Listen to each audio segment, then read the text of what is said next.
There's never a bad time to start working on strategy for your business. It just so happens that currently in Australia, we're heading into a new financial year.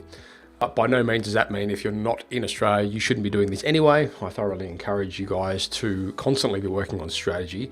And today marks the first episode of the Strategic Planning for Business Success series we're conducting. And this episode is really about understanding, first of all, what it is that you want, and understanding from there how you're going to set about going to get that. It's really the first and most important step of formulating a strategy, because essentially it gives you the ability to reverse engineer the journey in order to help you get there. It's extremely powerful. This is episode 255 of the Sideshed podcast, and coming up in the following episodes for this series, I'm going to be talking about, in the next episode, how to build out that roadmap and how to, I suppose, reverse engineer that journey, but then really like what it looks like for you guys so you can actually build these out for yourselves. And then in the last episode, we're going to be talking about one of the most important parts of this whole process, which is keeping accountable and being able to measure results. Something that in our community I see is kind of the bottleneck, like not being accountable to somebody or not being accountable to yourself, and then not really having anything to measure off. You know, what gets measured gets improved, and certainly relevant when you're talking about business strategy. So anyway, folks, this is part one of that series. As I said, this is all about designing that goal of what it is you want, that vision, and then understanding how you can leverage your business in order to get there. I hope you enjoy it. Let's jump right in. Today's podcast has been proudly brought to you by Tradie Web Guys. Tradie Web Guys work with tradespeople only on their websites and marketing solutions to help them stand out from their competition. Everything from web design through to SEO, search engine marketing, content creation, you name it, guys. It is a customized solution for trade-based organizations, and it's fantastic. Head across to tradiewebguys.com.au/apply, fill in the form, and let's have a conversation. Giving tradies and contractors around the globe the tools to run a modern business. You're listening to Toolbox Talks from the Sideshed. Now here's your host, Matt Jones.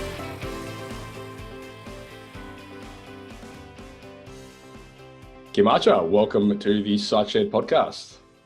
Hello, thanks for having me. I'm super excited to be part of this program. Woohoo! Excited or nervous? A little of both. To be honest, totally transparent, both. How about that? So you're joining us today all the way from sunny Seattle. Yes, we got a little sunshine today. Wahoo! Yes. Amazing. You're from Business Development Resources, or BDR. Today we're talking strategic planning. Yeah, one of my favorite topics. Yeah, no kidding. Well, as I was saying offline, it's quite timely because we're just entering into a new financial year here in Australia. And this is typically the time when people go, got a plan for the new year. Well, hopefully they did that a few months ago, not just starting today. So. Yeah, exactly. Hopefully it should be done throughout the year. Sadly, it's not always. So I've been in that boat myself at times. Actually, it wasn't until I was coached by some business coaches of mine into creating strategy and regularly revisiting my strategy, my plan, and my, if you want to call them goals or objectives or whatever. That was really, I think, the turning point for the business. And I must be honest, not having regularly visited my finances, like now it's part of the strategy every week in the accounting software, checking numbers, checking all the profit and loss and everything. It's just made a huge difference. It's just brought everything sort of at the fingertips, as opposed to so far away you can't reel it back in. Yeah, absolutely. I lead a business planning session here at BDR. We host it here in Seattle. It's a 3-day event. And we ran some stats on our attendees, the businesses that had attended. And over those who attended year over year, they increased their revenues by 6 times, their gross profits by 13%, and bottom line net profits, many of them are up over a 20% net profit margin. So just excellent performance. The business plan really allows you to sit down and identify your why, clarify the steps to get there, and then to get to your personal goals. And then once you get that clarified and you sit back and you look at your business plan, now the business plan is being built to support your personal goals. And it is super exciting. I've had a number of people come back to business planning and say, hey, remember that personal goal I told you about buying that Ferrari? Guess what? I got it. I'm like, yes, right on. So yeah, tremendous results once you start focusing. Funny you say that, because I'm reading a book at the moment called Profit First. Are you familiar with that? No. Right. I strongly encourage you to go and check that out. Essentially, Profit First is about, as the name might suggest, building a business that supports your lifestyle and then takes care of the other stuff. You've kind of taken the words out of the book there. Like that's sort of what they preach. It's about, well, this is your business, and the business, you don't have a business for the point of having a business. You have a business to create a lifestyle and give you options. I think sometimes without a plan, we get caught up in that whole, I've got a business and this kind of stuff. And I've been guilty of it myself, like just running the business to run the business and not actually having any objectives or, having any sort of idea of or a roadmap, I should say, of how it's going to remunerate or, get me to where I want to go from a lifestyle perspective. Yeah, I think one thing that gets lost in this too is that for many business owners, when they're looking at planning, is one, business is hard, business is not easy. Business can be hard. It requires a lot of dedication and perseverance to get to that end goal. And as a business owner, we start out, we're really super excited. We have all these grand ideas and these dreams and these things that we're going to go accomplish. And then we get going down that road and it's like, oh my gosh, this is so hard. And we start losing focus of what our why was. And over time, that why or that dream or that goal starts to fade away. And through the planning process, we can reignite that flame and get people refocused back on their dream and the reason why they started their business. The bottom line, Simon Sinek, there was a podcast I was listening to of his, and he had podcast, he had mentioned how net profit really is freedom. Change profit to freedom, and it gives you the freedom to buy a boat, the freedom to contribute to a charity or whatever. So I thought that was great. Could be because I preach to the choir a lot in our community and for the listeners and the viewers out there, but that whole mindset around turnover is sort of, I think, falling by the wayside now, because people are starting to realize, in the words of colleague of mine, Travis, it's not what you turn over, it's what's left over, and that essentially is net profit. And you look at some of these numbers of, especially coming from the construction industry, and a lot of our listeners are in the construction space. A lot of these big construction companies have horrendous margins when you look at the bottom line. Like, as a percentage, it's pathetic. But turnover, huge. We've got this much. Our business has grown because our turnover is this much this year. And I'm like, yeah, it's great. But what about you? What's left over, I've seen the same thing. I've looked at financials of companies that are doing up over $30 million and they're only just making a small little bit of profit. And you're like, why? Why are you putting yourself through that? I mean, it's not even the right thing to do for themselves, their families, their team members, their community. I mean, yeah. And I think to breathe some belief into the viewers and the listeners out there, for anyone that thinks it's about going big, it's not. And I've worked in companies when I was, an apprentice and things like that, where at one point, the guy that I was working for had 100 plumbers on his books. And he said he made more money, where he was making more money when he had 8 guys and he was doing maintenance. And I was like, crazy. So, and the stress that goes with having 100 people on your books, as you can imagine, it's insane. Anyway, we are here today because we're talking about 3 different parts of strategic planning. Initially, we're going to discuss essentially what you've just spoken about, understanding what it is you want and how you're going to get there. In the following episode, we're going to talk about building a bit of a roadmap and a plan to get to that point. And then being accountable and measuring your results is what we're going to cover in the final episode. All very relevant, all very timely, as I said already. I think it will be very well received. Do you mind, before we get started, just to give us a bit of an overview as to what you guys do, so on and so forth? Yeah, sure. So BDR was founded in 1998 by Bruce Wiseman, Barry Burnett. I was there as well. I was one of their first employees. I came from the heating and air conditioning industry, so I started working in HVAC 1990. I was the bookkeeper at the time. I came out of college and got the job working for heating and air conditioning. From there, I ended up attending some training that our local distributor was putting on, learned a lot, applied those concepts, and found out, wow, you know what? You don't have to be the normal and only make 2% net profit. You really can make 20% net profit and over in this industry. I ended up meeting up with Bruce Wiseman and Barry Burnett. BDR was founded in 1998. From there, we went on and started doing training all across the United States. Today, we are a training and coaching firm. We do training, again, all over the U.S., 200-300 training events per year with over 10,000 attendees. I oversee our coaching program where we work with the business owners and the accounting team or service teams and helping them to develop best practices within their business to drive profit and growth. Can you just, for my benefit, explain to me the difference between training and coaching? Something I've struggled with over the years.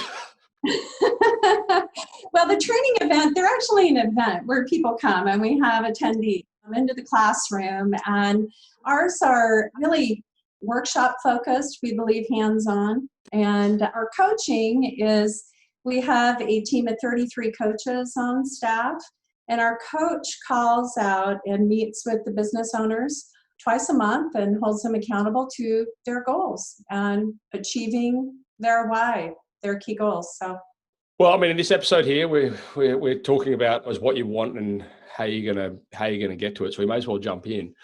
Now, I suppose fundamentally, are we talking here to business owners, or is this applicable to anybody within the organization?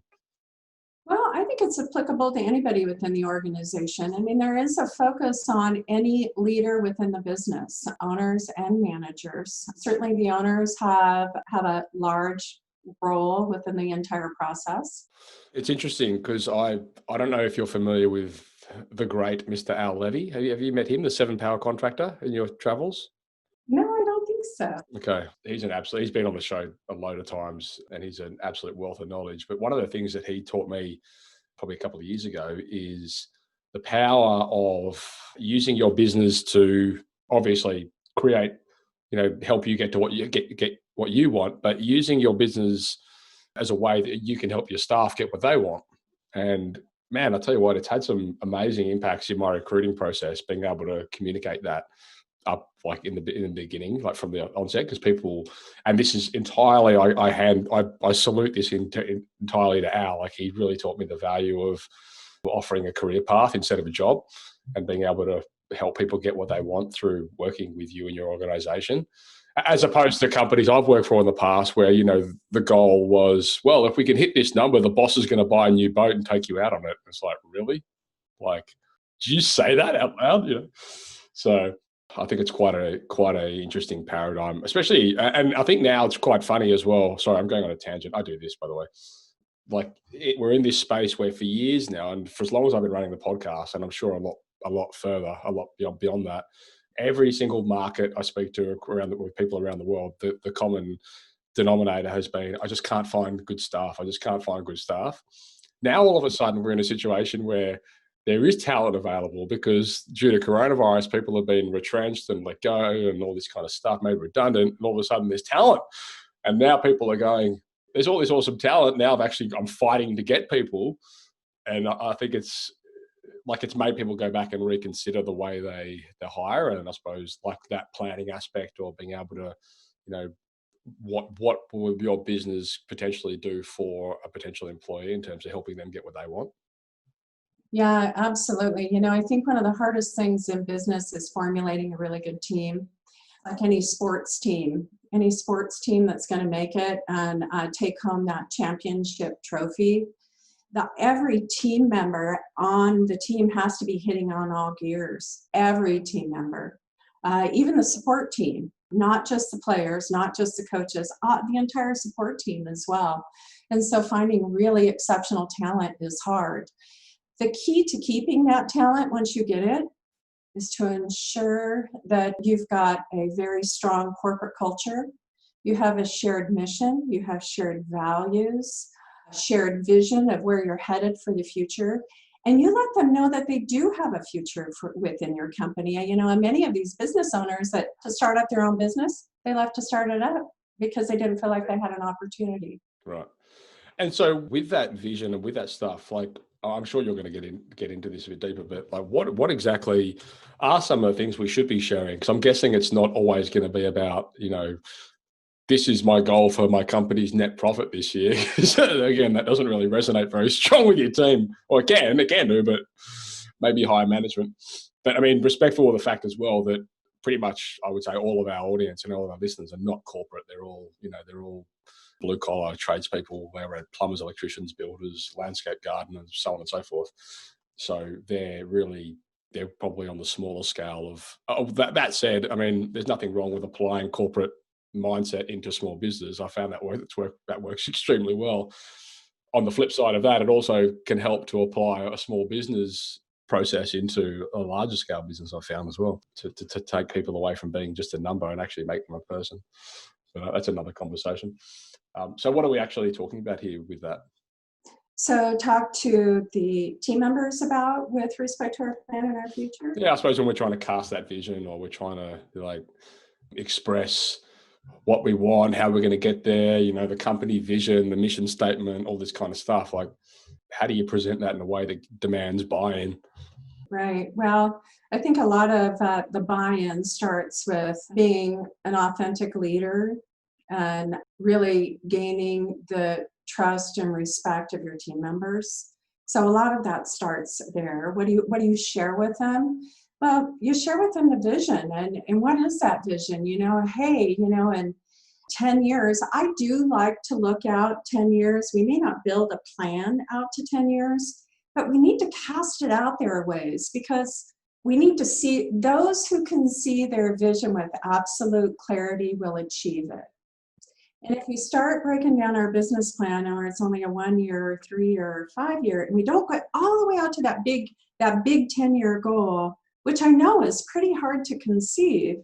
But if we don't start talking about it or see it, we're not going to be laying the groundwork in year 5, 3, and 1 to be able to get there. And so I think it's important for the team to understand that, we are growing. We have this dream to become a 200 or have 100 team members. We're going to have an organizational structure where we have a tier of managers and where do you fit into that model? And so sharing the organizational structure is important. I think sharing the revenue volume is important because it can give a picture of to the team member on how the company's growth going to move from this point A to point B, and where within that trajectory will they land, or can they help support? Mm-hmm. I must admit, that's something I've kind of struggled with in the past, just laying that out in a way that I feel is relatable to the team members at the different levels, whatever they are within the organization. I've sort of struggled with that a bit myself. I don't want to come across as being obnoxious, and I don't want to come across as, and a lot of the listeners out there, I know the same, in terms of their goal is not to get bigger. It's a lot of their goals is to perhaps get smaller, but just, increase profit margin. And I know, speaking to a colleague of mine the other day who runs a coaching business, and he was saying when people come on, when they bring new clients into their program, one of the first things they do is sort of break down the different revenue streams in the business, and they break it down in terms of what the turnover is and then what the output is in order to get that turnover.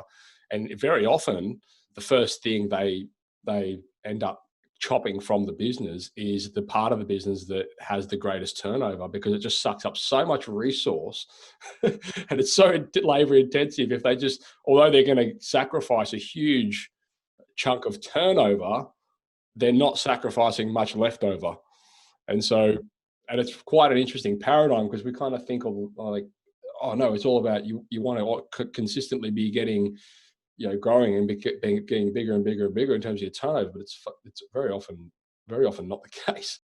Yeah, and you can't get, you really can't get bigger until you fix the turnover issues, right? So a lot of them have they might have two areas of the business, and say one of them might be working with, say, like a municipality or a government or something like that, where they're kind of governed by what they can get paid. And it's great because they've got constant work, but like they're essentially got a job, and they don't really have any control. Whereas, then the other arm of their business is working for like clients, mums and dads, cash on delivery sort of work. And, the profit margins are huge, but there's so much of their resources being sucked up working in this government sector that they can't, and they're like, well, it's great because all the guys are busy, which is fantastic, but they're not actually making any money.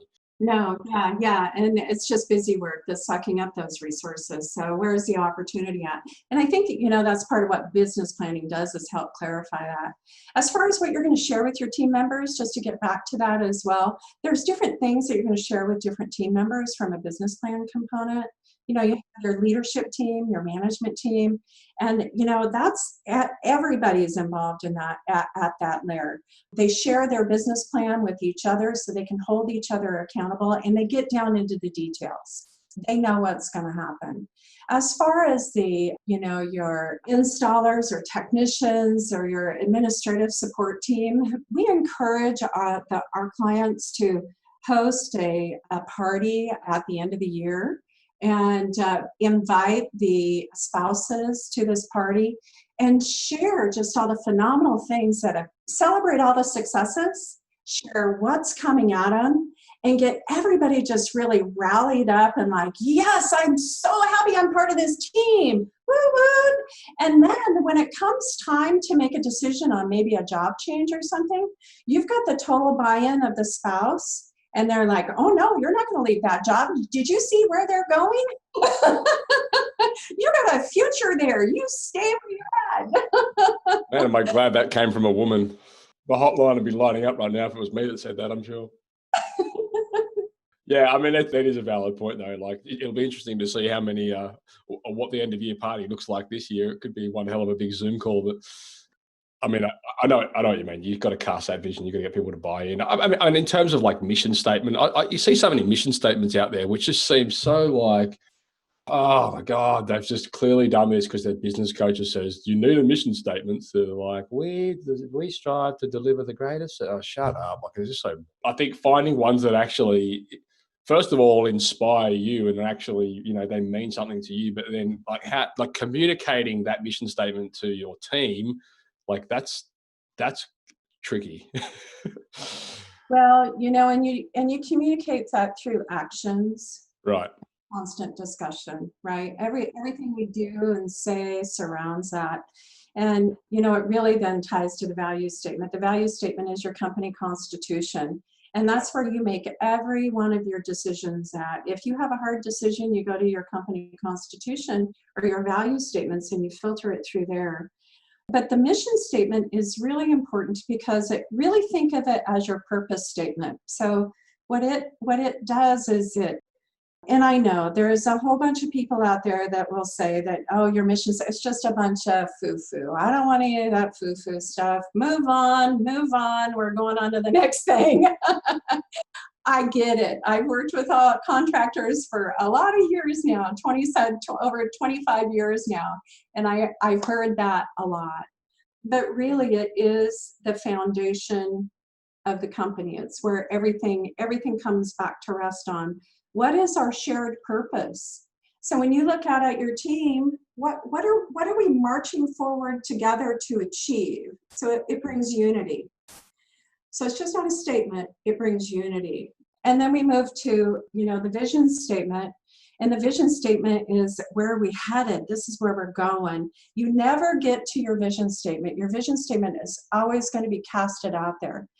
A mission statement is something you can achieve. A vision statement is something you're always in pursuit of. You're always pursuing it. And then your value statements are your company constitution. And you get those three things lined out and you start really conveying that message to your team. You're going to begin to see your culture of your organization start knitting together. And it's when you can get those, and that's also how you attract the good talent. They want to be in a place that doesn't have any negative energy. They want to be in a place where they can feel appreciated. Do do those things where their gifts are best suited. You put somebody in a position where they get to operate in their best gifts, and you've got this great culture. All that the energy that starts to come from that is just really incredible.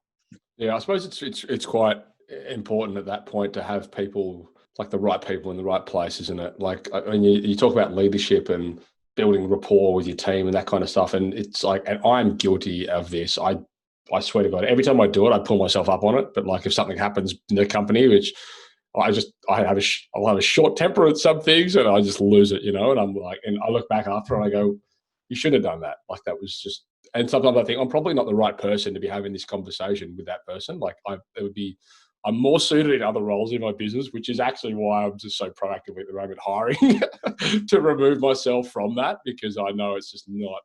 I just shouldn't be doing it. Well, there's something to be said with coaching in the moment as well. So, if somebody has done something that violates corporate values, it needs to be addressed right away. But there's also something to be said about, hey, I'm sorry, or just hey, I had this pretty quickly, once you know that you've made this comment and you may have offended somebody, or you can still come back to that, or maybe you didn't. Maybe they just really did something that they shouldn't have done. And you just went, what the heck? You just hurt the baby. I mean, you hurt the entire team. What were you thinking? Hello? But then you can come back to it and say, hey, listen, I know we had a strong discussion earlier. I want to apologize for my outburst, but I still need to talk to you about this, and let's work through it. And what that does is it starts to build trust among the team, which is also a very important part of culture. So maybe that's the step I'm missing, the revisiting it. So just pulling the broadsword out and chopping and then just walking away, like, right. So yeah, like, I don't want to jump too much into, I know in the next episode, we're going to be talking more about the actual practicalities of building out this roadmap. Fundamentally, in this episode, like what we have left of it, what sort of things are you looking at when you want to, does it start with yourself? Does it start with the business? Like, what do you sort of go, okay, well, this is what I'd like to have, as the business owner, and no one else has to necessarily see this in the team because no one really wants to see about my new boat, for example.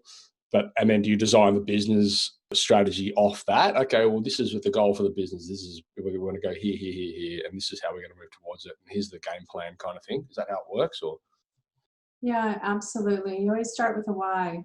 Why did I go into business? We got to rediscover what our dream was, what our personal goals are. And that's for the owner as well as the managers. When we go take people through the business planning processes, that's one of the very first things we work on. What is it that we're trying to achieve? What's the target? We have to identify that. Okay. Do you go through that with the managers on like a personal level and say, well, what is it that you want to achieve? And then you tie it back to the business. Is that the idea? Or staff in general, I guess? Absolutely, tie it back to the business. Money is the medium that we use to achieve our goals.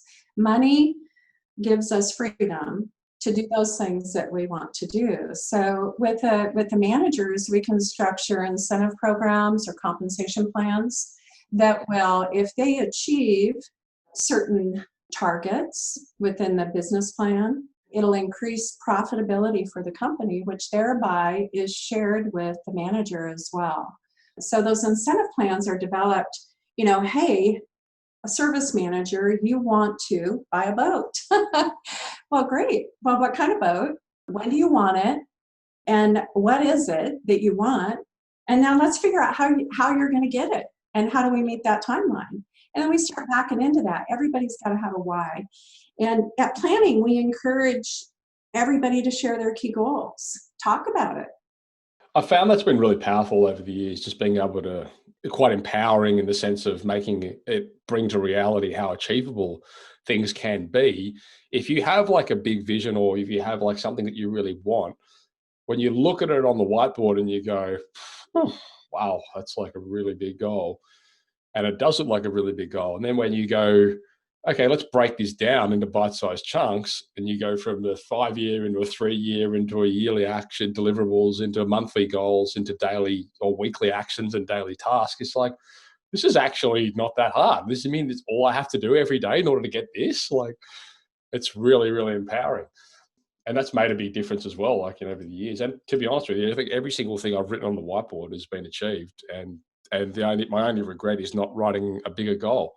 Absolutely. Absolutely. I get the pleasure of getting that feedback from our clients every year on their achievements we have them write a check to themselves at the end of our session. Yeah. It brings me a lot of joy to see them achieve. So.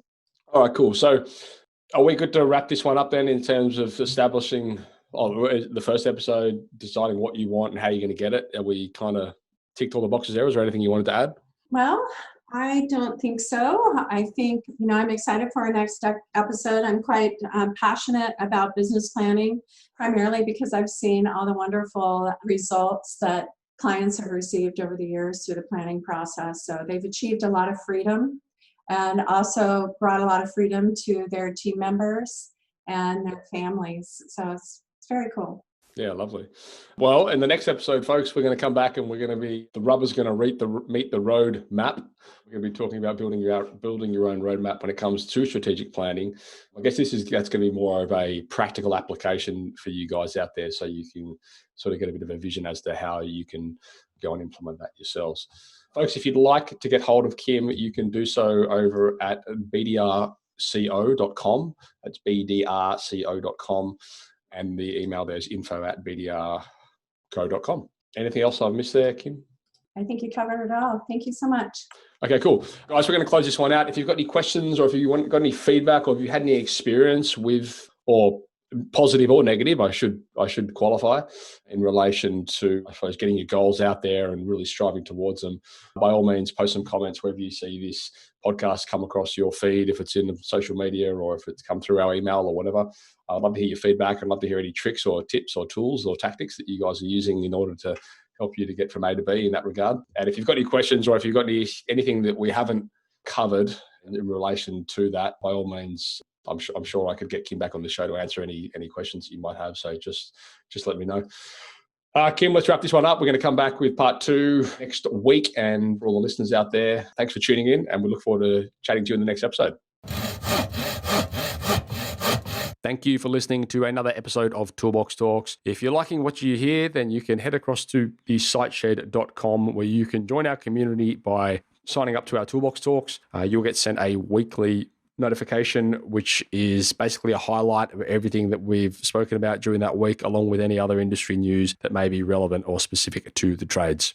If you're enjoying the show, you can head across to iTunes, Stitcher, or SoundCloud, where you can leave us a review. That would be fantastic, and all the reviews get read out in the show. Likewise, if you have any friends or colleagues that you think would benefit from the show and the episodes that we create, then please go ahead and share it with them.